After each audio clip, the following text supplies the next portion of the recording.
Amém, queridos. Louvado seja o nome do Senhor. Gostei quando o nosso irmão Caio falou, ó, só a igreja, né? Achei legal, né? Muito bom. Na próxima vez, a gente vai até evoluir e acompanhar com as palmas também, né? Louvado seja Deus, irmãos. E nessa noite, queridos, o Senhor nos trouxe aqui para falar sobre um assunto muito especial. O Senhor nos trouxe aqui para falar sobre a nossa família. Nesse mês, como nós já falamos, desde o domingo passado, nós iremos trabalhar alguns temas, alguns textos relacionados à família. No domingo passado, nós falamos sobre a igreja como a família de Deus. Lembram disso? Falamos que o Senhor nos chamou para vivermos como uma família. E Paulo fala isso aos Efésios. Mas a partir de hoje, eu e o pastor Lindomar, quando estivermos pregando, nós iremos falar sobre a nossa família. Pai, a mãe, os filhos. E eu peço aos irmãos que todos nós que aqui estamos, abramos o nosso coração. Não existe família perfeita. E certamente, irmãos, o Senhor há de trabalhar e de tratar com a nossa família. Aqueles que ainda pretendem, né, formar uma família em breve, também o Senhor vai trabalhar o seu coração, vai falar ao seu coração. E para isso eu gostaria de convidar os irmãos a abrir comigo a palavra de Deus em Deuteronômio, capítulo de número 6. Irmãos, esse é um texto que fala muito ao meu coração, como alguém que tem uma família, né? Inclusive, quando a minha família, a minha esposa está doente, né? Quando eles não vêm, parece que fica meio deserto assim a minha vida, né? Sinto muita falta quando eles não vêm. E esse é um texto que marca muito a minha família e é um texto que eu procuro aplicar ao máximo na minha casa, com os meus filhos, com a minha esposa. E certamente o Senhor vai falar conosco por meio da sua santa e bendita palavra. Deuteronômio capítulo 6, do versículo 1 ao versículo 12. Eu vou ler, os irmãos, por favor, acompanhem. Diz assim a palavra do Senhor nosso Deus. Estes, pois, são os mandamentos, os estatutos e os juízos que mandou o Senhor teu Deus se te ensinassem para que os cumprisses na terra que passas a possuir. Para que temas ao Senhor teu Deus e guarde todos os seus estatutos e mandamentos que eu te ordeno, tu e teu filho e o filho de teu filho todos os dias da tua vida, e que teus dias sejam prolongados.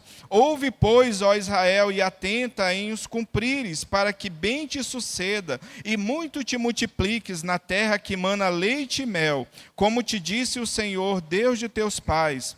Ouve, Israel, o Senhor nosso Deus é o único Senhor. Amarás, pois, o Senhor teu Deus de todo o teu coração, de toda a tua alma e de toda a tua força. Estas palavras que hoje te ordeno estarão no teu coração.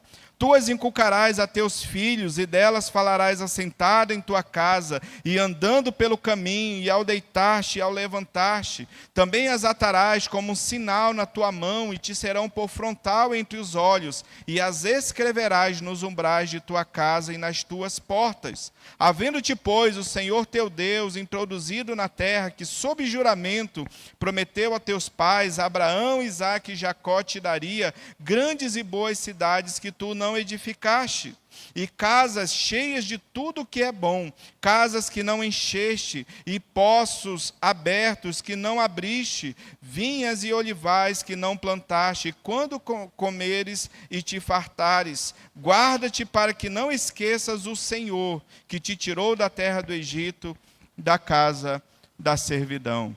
Ó Pai, estamos diante da Tua palavra nessa noite. Que haja edificação no nosso meio. Que possamos todos nós abrir o nosso coração e ouvir a Tua voz nessa noite, falando por meio da Tua santa e bendita palavra. E que a nossa família seja poderosamente abençoada por Ti mesmo e pela Tua palavra. Que o Teu Espírito Santo, que está presente aqui, possa também ministrar aos nossos corações e que haja mudanças renovadoras e transformadoras em nossas vidas. Essa é a nossa oração em Cristo Jesus. Amém. Irmãos, nós sabemos que nós vivemos hoje no contexto de extremo relativismo, onde todas as coisas são relativas. Eu tive o privilégio, por um lado, de fazer um curso superior na UFAM, né? Fui estudante lá do ICHL. Um dia desse eu fui lá com o pastor, né, buscar uma das filhas dele, né, e não senti saudade de nada, né, porque foi um período muito difícil, né? Trabalhava o dia inteiro no distrito, né, descia na frente, estudava à noite, chegava em casa quase meia-noite para acordar 4 horas da manhã para ir trabalhar de novo, né? Então, não foram tão boas assim as recordações. Mas eu lembro que dentro da Universidade Federal do Amazonas, os irmãos sabem que algo que é mais pregado é justamente a questão do relativismo. E eu fiz faculdade de letras, língua portuguesa, e nós temos aquelas obras, né, para ler durante todo o curso, na literatura brasileira, literatura portuguesa. E interessante que não era difícil passar nessas matérias, porque o professor ele falava assim, o significado desse livro, o que o autor quis dizer, não importa. O que importa é que esse livro vai significar para você. É você quem vai dar o significado, é você que vai dar o sentido. Então, o que importa é o que é para você. Entende? Isso é uma demonstração de relativismo.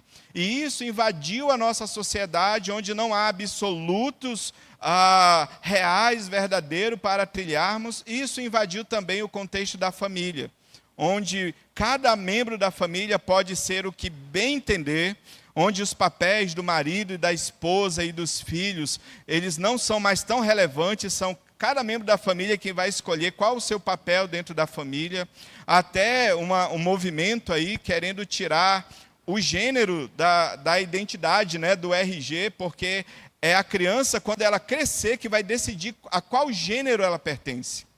Então, essa confusão generalizada que entrou dentro das casas, entrou dentro das famílias, tem causado uma verdadeira destruição em muitos lares. Eu sei que alguns irmãos aqui são professores, como eu sou professor, e eu sou professor de escola pública. Irmãos, a maioria dos meus alunos são de lares completamente desestruturados. E eles sofrem muito, há muitos adolescentes e pré-adolescentes vivendo problemas relacionados à depressão de uma maneira intensa, crise de ansiedade, tudo porque dentro da família ninguém sabe mais qual é o seu papel. O marido não sabe mais qual é o seu papel, a esposa também não, aí fica um jogando para o outro às vezes os filhos é que mandam dentro da casa, eles é quem ditam as normas e as regras, e há uma confusão, e por isso muitas famílias, inclusive dentro das igrejas, estão em ruínas.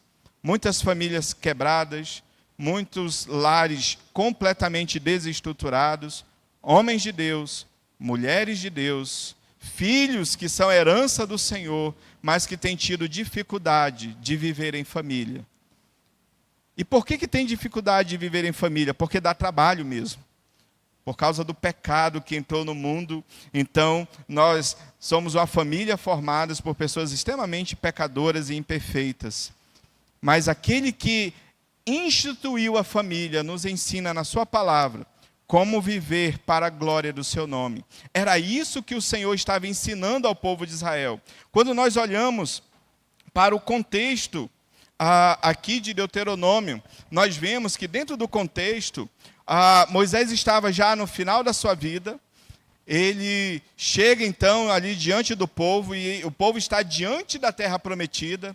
Aquela geração de incrédulos, lembra lá dos espias que Moisés enviou a espiar a terra, 10 vieram com incredulidade, e Deus falou assim, vocês vão passar agora 40 anos no deserto, e de 20 anos para cima, todo mundo vai morrer, exceto Josué e Caleb. Então, toda aquela primeira geração já havia morrido no deserto. E agora havia uma segunda geração daqueles que saíram do Egito. E o Senhor agora está ensinando a essa nova geração a viver na terra que o Senhor havia prometido. Pode passar, certo? Pode passar.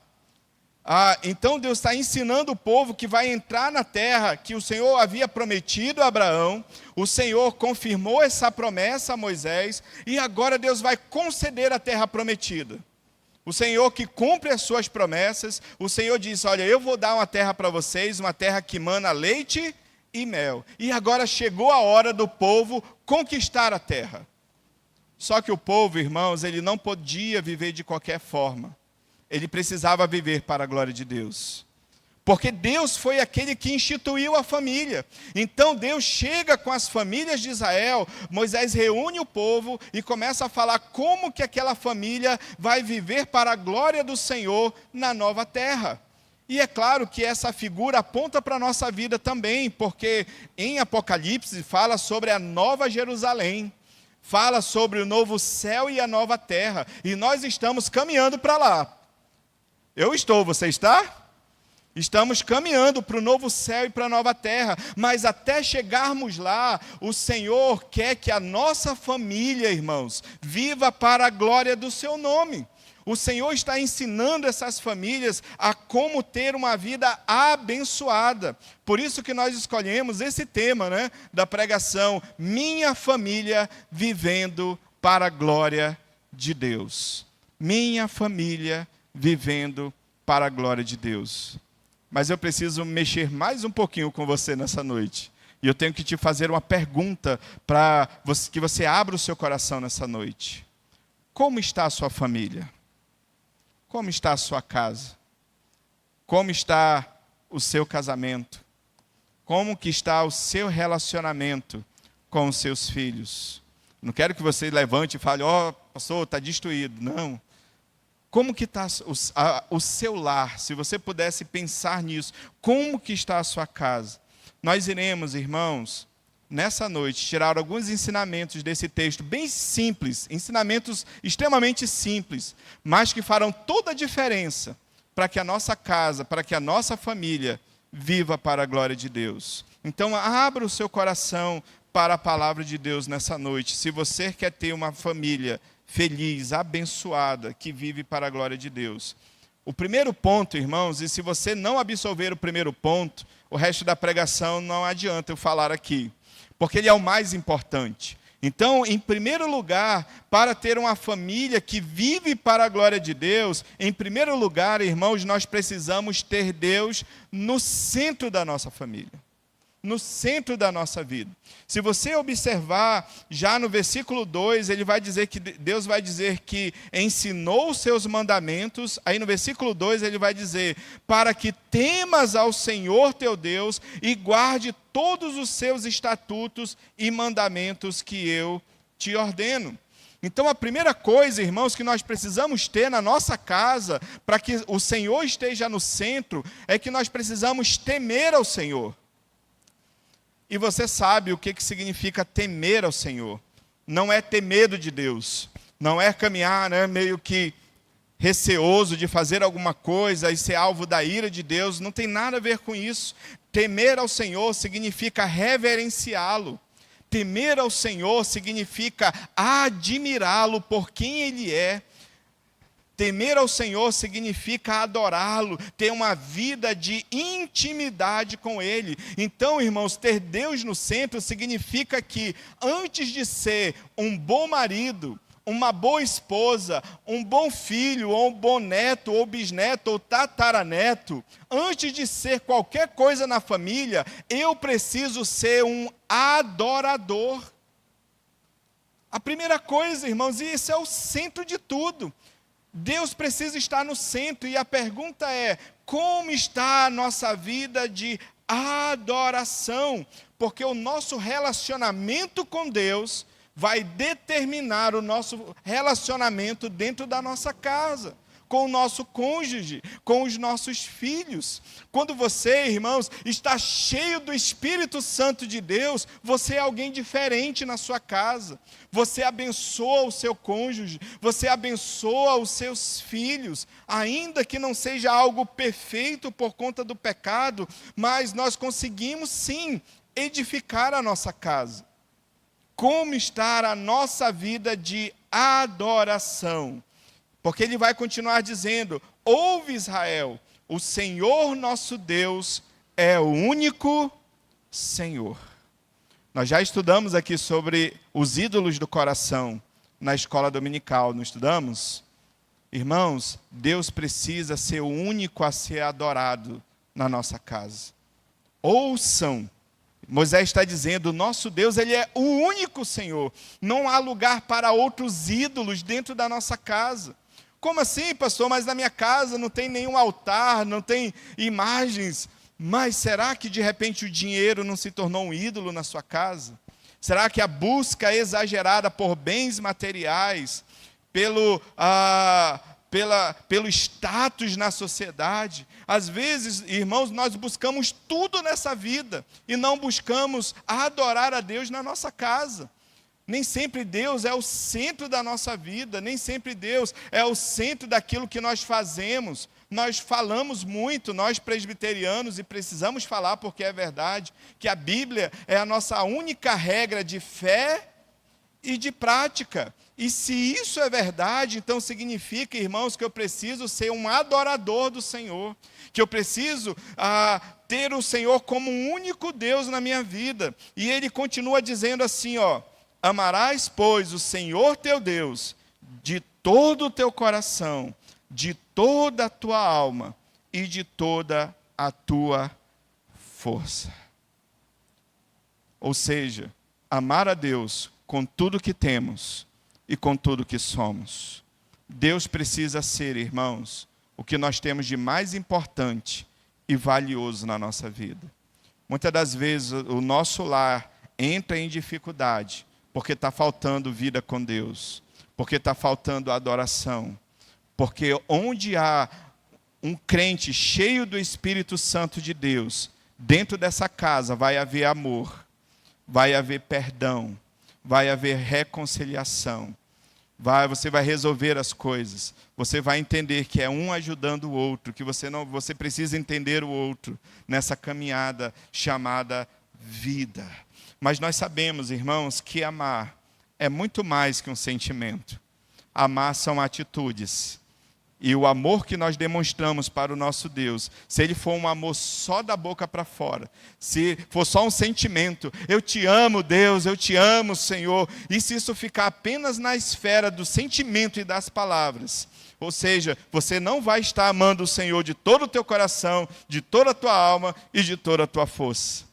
Porque nós demonstramos que nós amamos ao Senhor pela nossa vida, pelas nossas atitudes. E isso se aplica também à nossa casa. Quando nós amamos ao Senhor, nós vivemos a vontade de Deus dentro da nossa casa. Quer um exemplo? Sabe aquelas... Isso não acontece aqui em Manaus. Vamos falar de casais de outras igrejas, de outros estados. Casais que brigam, né? Que têm os seus momentos de desentendimento. É em outro estado. Não sei se alguém vai entender aqui o que eu estou falando, né? Em outro estado, há casais que brigam de vez em quando. E aí, às vezes, nenhum quer ceder. A culpa é do outro, né? A culpa é dele. Não, mas a culpa é dele. Não, mas é desse jeito aqui. Ele disse que não ia mais fazer e fez. Aí começa. E aí, às vezes, passam uns dias, né? É complicado resolver esse tipo de coisa. Às vezes, a coisa é mais grave. Mas, irmãos, quando Deus está no centro da nossa vida, a gente dá um jeito de resolver. Porque nós olhamos para Cristo, por exemplo, para Deus que nos perdoou em Cristo. E nós pensamos, e se sacrificou por nós, porque o amor de Cristo é um amor sacrificial. E você, como é um homem, uma mulher cheio do Espírito Santo, você pode até falar assim, é ele que está errado, porque é sempre o outro, né, que está errado, né? Mas você vai lá e você vai resolver as coisas. E você vai abençoar a sua casa com o perdão. Isso é colocar Deus no centro. E à luz do contexto, irmãos, em Deuteronômio capítulo 5, Moisés, ele repete os 10 mandamentos. É interessante isso. Então, nesse contexto, o que é, então, honrar ao Senhor e ter Deus no centro? É não ter outros ídolos na sua casa, é adorar ao Senhor individualmente e em família, é honrar o nome do Senhor, é guardarmos o dia do Senhor. Lembra do dia de sábado que está na lei? Que muitas vezes nós negligenciamos. Às vezes nós temos muitos jovens e adolescentes que não querem vir para a igreja. E muitos deles, irmãos, é porque eles não foram acostumados a isso. Porque às vezes chega domingo, né, a gente está cansado. Às vezes bate aquela preguiça, né? E às vezes a gente não vem para a igreja regularmente. E às vezes nós deixamos de ensinar e acostumar os nossos filhos a virem para a igreja, a amar ao Senhor. Então, quando nós honramos o dia do Senhor, nós estamos honrando ao Senhor e obedecendo ao Senhor. Quando nós honramos o nosso pai, a nossa mãe, quando nós somos pessoas honestas, de bom caráter, quando não maldizemos as pessoas, quando não cobiçamos as coisas que são de outras pessoas. Eu estou parafraseando aqui os 10 mandamentos, de maneira mais prática e objetiva. Então, irmãos, nós precisamos ter Deus no centro da nossa vida. Deus precisa ser tudo para a gente, para podermos abençoar a nossa casa, para termos uma família para a glória de Deus. Então, a primeira coisa que nós precisamos tratar na nossa vida nessa noite é o nosso relacionamento com o Senhor. Como que está a minha vida diante de Deus? Que seja uma noite abençoadora para cada um de nós diante disso. Deus precisa estar no centro da nossa casa, em primeiro lugar. E em segundo lugar, irmãos, nós precisamos compreender que a bênção de Deus é para toda a nossa família. A vontade de Deus não é abençoar só o marido. A vontade de Deus não é abençoar só a esposa. Não são apenas os filhos. A vontade de Deus, irmãos, é que toda a nossa casa viva para a glória do seu nome. Observe aí, já a partir do versículo 2, ele vai falar sobre as bênçãos do Senhor, e ele vai dizer sobre os mandamentos do Senhor. Aí na segunda parte do versículo 2, ele vai dizer que eu te ordeno, tu e teu filho, e o filho de teu filho, todos os dias da tua vida, e que os teus dias sejam prolongados.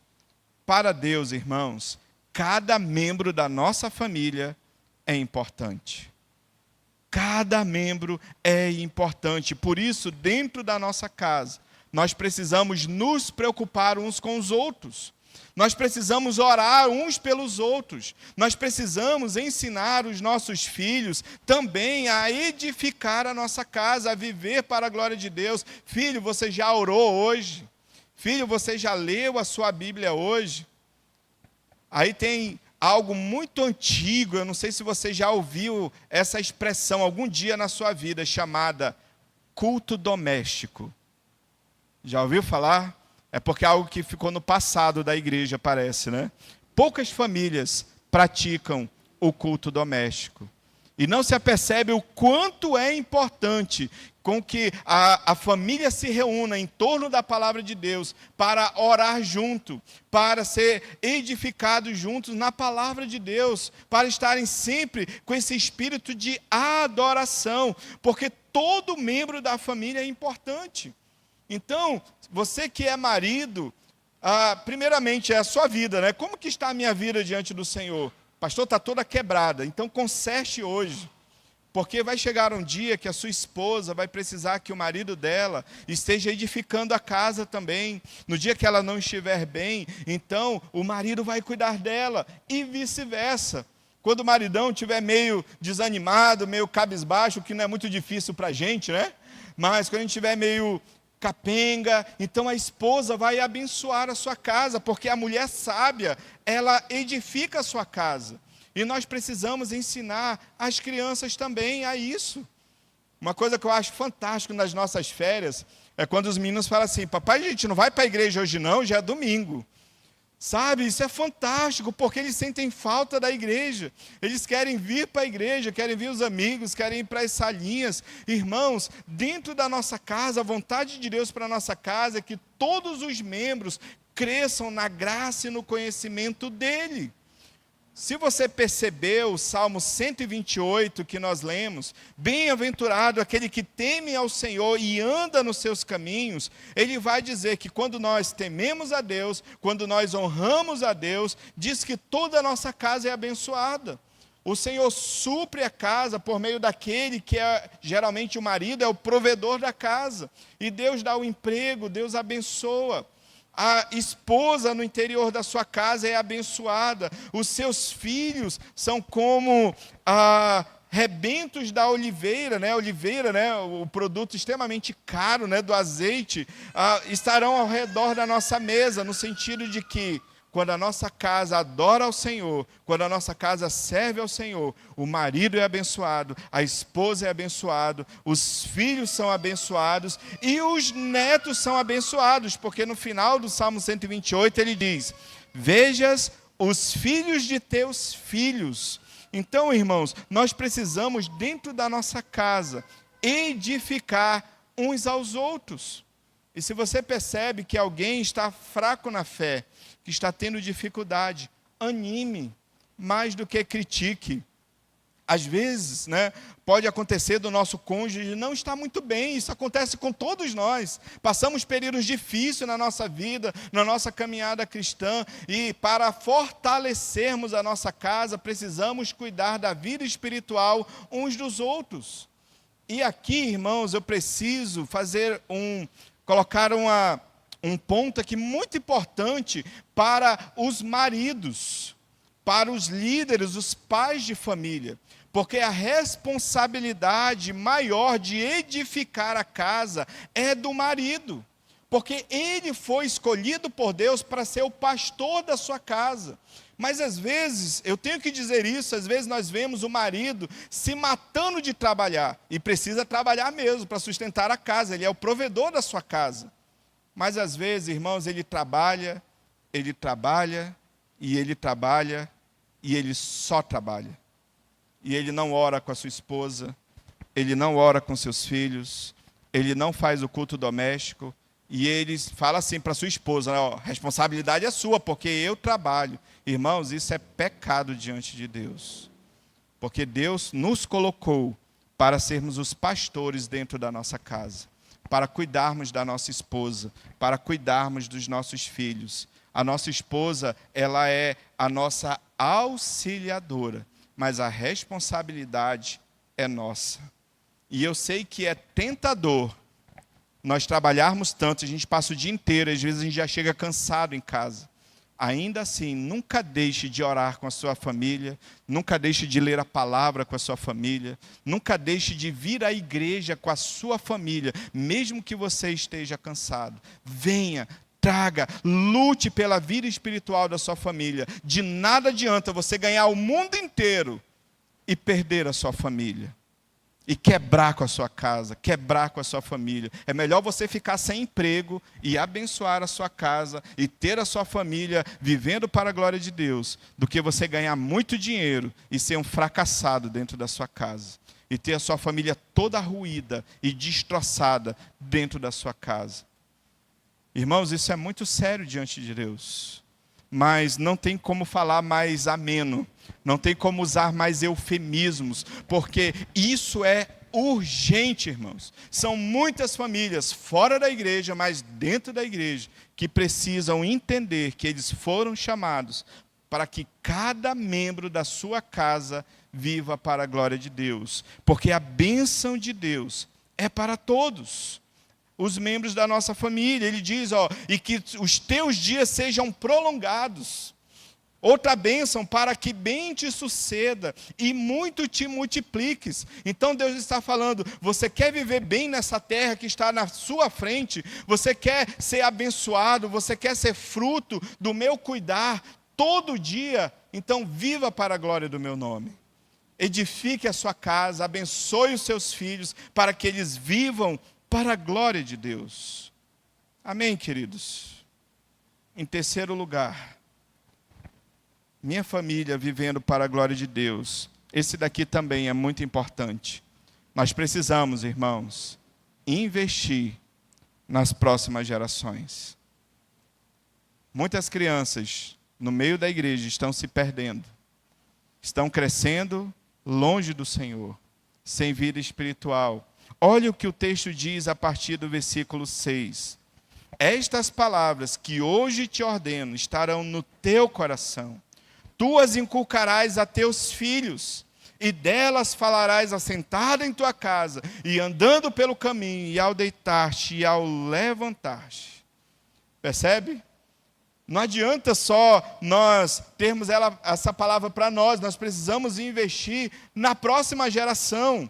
Como, pastor, que nós podemos fazer isso? O texto diz, primeira coisa, vivendo a palavra. estas palavras que hoje te ordeno estarão no teu coração. Como que nós vamos ensinar a nova geração? Primeiro, vivendo a palavra. Porque o que a gente vai ensinar se a gente não vive? Como é que a gente vai ensinar os nossos filhos a orar se a gente não ora? Como é que nós vamos ensinar os nossos filhos a ler a palavra e amar a palavra de Deus se nós nem sequer tocamos na Bíblia dentro da nossa casa? Então, em primeiro lugar, como que eu vou ensinar a nova geração? Primeiro, vivendo a palavra, sendo um exemplo. Irmãos, a gente pode falar e falar e falar e falar, mas o maior ensinamento para os nossos filhos é a nossa própria vida, é o nosso próprio exemplo, é aquilo que nós vivemos. Segundo lugar, aproveitando as oportunidades para ensinar. Tu as inculcarás a teus filhos. Inculcar é pressionar mesmo. É você insistir, é você persistir em ensinar os seus filhos. Aproveite as oportunidades. Diz, quando você estiver assentado em tua casa, ao invés de ficar cada um na sua, né, quando vai comer, né, um vai para a sala, outro vai para o quarto, reúne na mesa. Fala do Senhor para os seus filhos, que seja um almoço, um jantar, um café da manhã, cristocêntrico, bíblico, cristão, falando de Deus, das coisas de Deus. Aproveite as oportunidades. Aqui na nossa região temos a natureza tão bela, o verde, o rio. Vai lá dar uma volta com seus filhos e fala assim, foi o nosso Deus que fez todas essas coisas aqui. E começa a ensinar os seus filhos a amarem o Senhor. Aproveite as oportunidades. Nós somos excepcionais em ensinar os nossos filhos a serem bons alunos. Na verdade, nós, quando podemos, nós pagamos as melhores escolas para eles estudarem, a serem ótimos profissionais, a fazerem curso disso, curso daquilo, estudarem isso, estudarem aquilo, e eles vão se dar muito bem na vida, porque nós cuidamos disso e precisamos cuidar mesmo. Mas não podemos falhar na nossa principal missão, que é educar essas crianças nos caminhos do Senhor. Esse é o maior legado que nós podemos deixar para elas. Crianças que amam ao Senhor de todo o seu coração. E a palavra, irmãos, esse livro, ele precisa, em terceiro lugar, ser a regra de fé e de prática dentro da nossa casa. Ele diz assim, sobre a palavra, também as atarás como sinal na tua mão e te serão por frontal entre os olhos. O que é isso, pastor? Não entendi muito bem. Então a gente vai escrever na nossa mão a lei? É claro que não. Os judeus posteriores, irmãos, eles começaram a usar o que Jesus chama no Novo Testamento de filactérios. Lembra dessa expressão no Novo Testamento? Que os judeus, para aparecer, eles alargavam os seus filactérios. Filactérios eram caixinhas, onde dentro dessas caixinhas, não era aquela caixa de promessa, né, o pentecostal que se espalha por aí, não. Era assim, era uma caixinha que tinha porções da lei do Senhor, dos mandamentos do Senhor, e eles tinham o hábito de colocar essa caixinha no seu braço esquerdo. E alguns deles também até colocavam nessa região aqui, entre os olhos, também essa caixinha com algumas partes da lei. É claro que isso daqui não é literal aqui. O que o Senhor está ensinando, irmãos? Que aquilo que nós fazemos precisa, por isso a ideia do braço, né, da mão, né? Aquilo que nós fazemos, as nossas ações, precisam ser pautadas pela palavra de Deus. E aquilo que nós pensamos, aquilo que nós olhamos e vemos por aí, também precisa ser pautado pela Escritura e pela palavra de Deus, é tê-la como regra de fé e de prática. Diz que essa palavra precisa ser escrita nos umbrais de tua casa e nas tuas portas. Aqui tem uma outra caixinha que os judeus usavam, que eram chamados de mezuzás, que eram também essas caixinhas com a lei, só que eles colocavam nos umbrais das portas, nas janelas, a lei do Senhor. É claro que ele não está sendo literal aqui. O que Moisés, então, está querendo dizer aqui? Que da porta para dentro da minha casa, quem dita as normas é a palavra de Deus. Os irmãos entenderam essa verdade? O que diz, o que a minha família vai ser, não é o mundo. Nem a Globo, pastor, muito menos a Globo. Nem a televisão, nem os artistas da TV, nem nada disso. Nem os jogadores, não, nada disso. Quem dita como vai ser a minha casa é a palavra de Deus. É a palavra que nós precisamos viver dentro da nossa casa. Pastor, e a minha palavra também não é a sua palavra. Também não é a palavra do seu cônjuge, não é a palavra do seu filho. Quem diz como a nossa casa vai ser abençoada é a palavra de Deus. Ela que deve ser o guia, a lâmpada para a nossa casa, para a nossa família. Ainda que o mundo inteiro esteja caindo em perversão, a minha casa vai ser diferente, porque a minha casa vai viver a palavra de Deus. E na próxima pregação nós vamos sair daqui dizendo o que Josué disse: eu e a minha casa serviremos ao Senhor. E só tem uma forma de fazer isto: é pela palavra de Deus, é pela Escritura, é pelo que o Senhor nos ensina em sua palavra. Para concluir, irmãos, como eu disse no início, Moisés estava no final da sua vida. Então ele vai falar e ensinar aquilo que era mais urgente para o povo, aquilo que era mais importante para o povo. E o que Moisés ensina de mais importante para o povo? Cuidem da família de vocês. Não sejam desleixados com a família de vocês. Quando eu vou dar a terra para vocês. Eu prometi, mas eu quero ser uma bênção, eu quero abençoar a sua casa. Eu quero abençoar a sua família. Isso, irmãos, é o mais importante. É a nossa família. É a nossa casa. É o que nós temos de mais importante. É por isso, irmãos, que a única forma, não tem outro jeito. A única forma de termos uma família feliz e abençoada. E eu sei que é o que todo mundo aqui quer. É o que eu quero também. Não é verdade? O que nós queremos é ter uma família feliz, uma família abençoada. Mas só tem um jeito de ter isso. Deus precisa ser o centro das famílias do seu povo. Segundo, os pais precisam viver e transmitir a Escritura para as próximas gerações. E eu gostaria de ler com os irmãos um último texto ainda no Salmo 78, versículo 3. Se for possível projetar, eu agradeço. Salmo 78, versículo de número 3. Diz assim: o que ouvimos e aprendemos, o que nos contaram nossos pais, não encobriremos a seus filhos.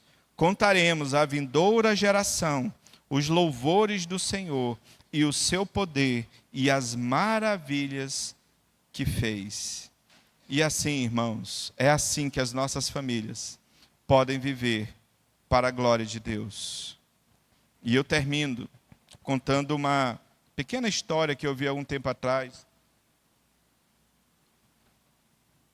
do pastor Ronaldo Lidório, que marcou muito a minha família e a minha vida. Quando ele foi fazer uma viagem para o interior do Amazonas, um local onde ele acreditava que o evangelho ainda não tinha chegado. Então ele vai, contrata um guia, passa 4 dias para chegar onde tinham 3 tribos ali. E quando ele chega lá, ele descobriu que lá tinha um tal de Seu João. Acho que eu já contei essa história aqui em algum momento para os irmãos.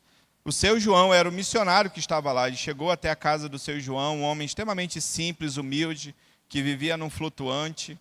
Só 4 ou 5 redes, né, lá na sua casa. Ele e a sua esposa era a Maria, né, João e Maria, né? E eles viviam naquele casebre, uma vida muito simples. E o pastor Ronaldo Lidório perguntou dele assim, porque assim, na missão, quem vive a missão de Deus, ou já trabalhou em missões, quando você está sozinho é mais fácil. Você vai, você faz a obra, não é verdade? Você está ali sozinho, Deus, eu estou aqui, né? Só para a tua obra. Quando é um casal, tem uma certa dificuldade, mas se o cônjuge topar, ok, os dois vão. Né? Como a minha esposa, né, ela não sabia que ia casar com um pastor, né? Ela casou com um industriário. Né? Aí depois, né, Deus me chamou para ser pastor. Né? E eu falei assim, Cristina, vamos para Goiânia fazer o seminário? Vamos. Largamos tudo e fomos. Então, quando o cônjuge topa, Está tudo certo, a gente vai, a gente faz a obra, a gente faz a missão. Mas quem é pai vai entender o que eu estou falando. Quando nós temos filhos, é mais difícil. Não é verdade? Porque nós queremos tudo do bom e do melhor para eles. E aí ele estava lá, o seu João, a dona Maria, os seus 3 filhos. E o pastor Ronaldo Lidório perguntou, seu João, eu tenho que lhe perguntar. Seu João e os seus filhos, aqui não tem escola, aqui não tem posto de saúde, não tem nada aqui. E os seus filhos, você não se preocupa com o futuro dos seus filhos? E o seu João respondeu, eu estou deixando uma herança para eles. O pastor Ronaldo Lidório olhou aquele casebre, falou assim, só se for na mata, né? Porque aqui, né, não tem herança, né? Ele perguntou, seu João, mas... Desculpa perguntar, mas qual é a herança que o senhor está deixando para os seus filhos? O senhor não tem nada. E ele disse, a herança que eu estou deixando para os meus filhos é esta. Eles viram o que Deus pode fazer na vida de um homem que se dispõe a obedecê-lo, e eles jamais se esquecerão disso. Essa é a herança que eu estou deixando para os meus filhos, ensinando-os a amar a Deus de todo o seu coração, ensinando a serem homens e mulheres de Deus. Irmãos, essa é a maior herança que nós podemos deixar para os nossos filhos. É o maior legado que nós podemos deixar para eles. É o que eu quero deixar para os meus filhos. Eu nunca pedi riqueza para o Christian nem o Christopher.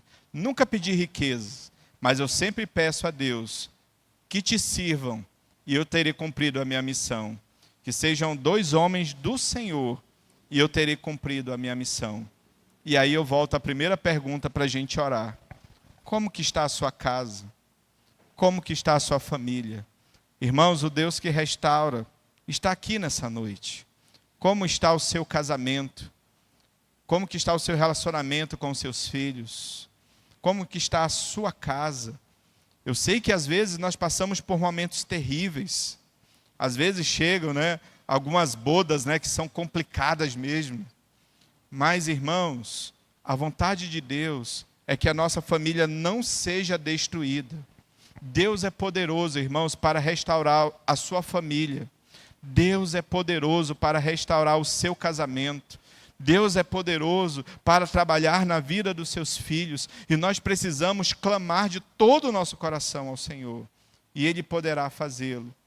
E que a nossa família, irmãos, seja uma família que vive para a glória de Deus. Amém? Vamos ficar de pé e vamos orar.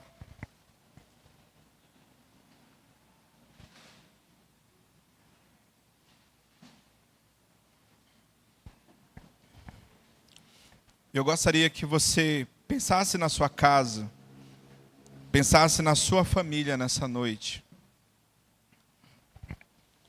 E você intercedesse pela sua casa, pela sua família. Nós iremos orar ao Senhor pelas famílias. E em seguida nós estaremos adorando ao Senhor, dando ao Senhor toda a honra, toda a glória, com um cântico.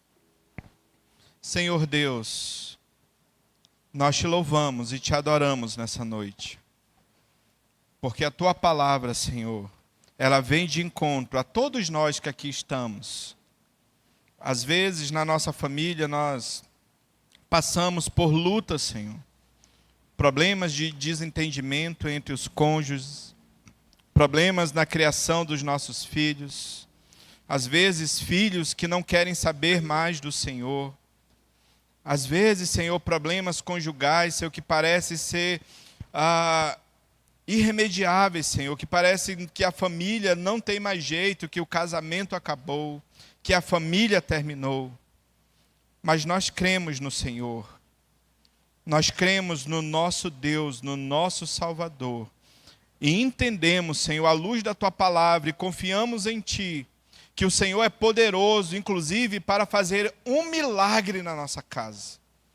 Para agir com poder e graça na nossa família. Ó Pai, nós queremos que as nossas famílias vivam para a glória do teu nome, Senhor. Por isso nós te pedimos, Senhor, nessa noite, nós clamamos ao Senhor, ajuda-nos, Senhor.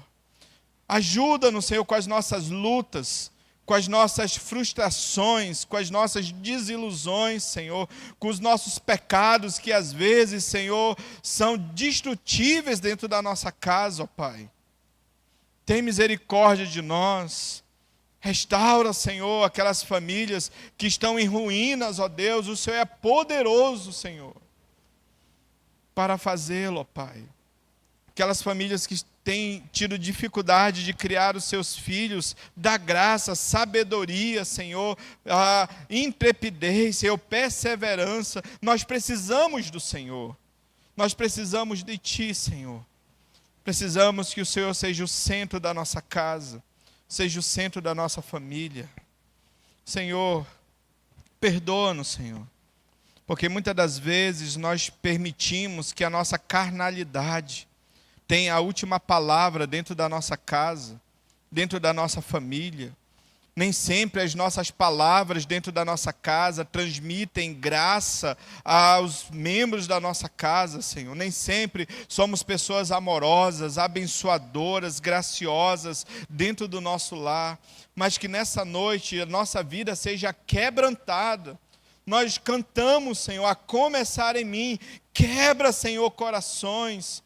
Onde há frieza, Senhor, que haja amor, que onde há ódio, que haja perdão, para que a nossa família, Senhor, seja uma família santa, seja uma família de Deus, seja uma família que ama ao Senhor, seja uma família cujos membros sejam membros cheios, Senhor, do Teu Espírito Santo, Senhor.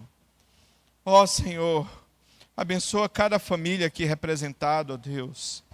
Livra-nos, Senhor, das influências do relativismo, das podridões, Senhor, desse mundo, dessa época, Senhor. E nos faz viver a Tua palavra dentro da nossa casa, todos os dias, Senhor. Que a Tua bênção, a Tua boa mão possa estar sobre a nossa casa. Essa é a nossa oração, em Cristo Jesus.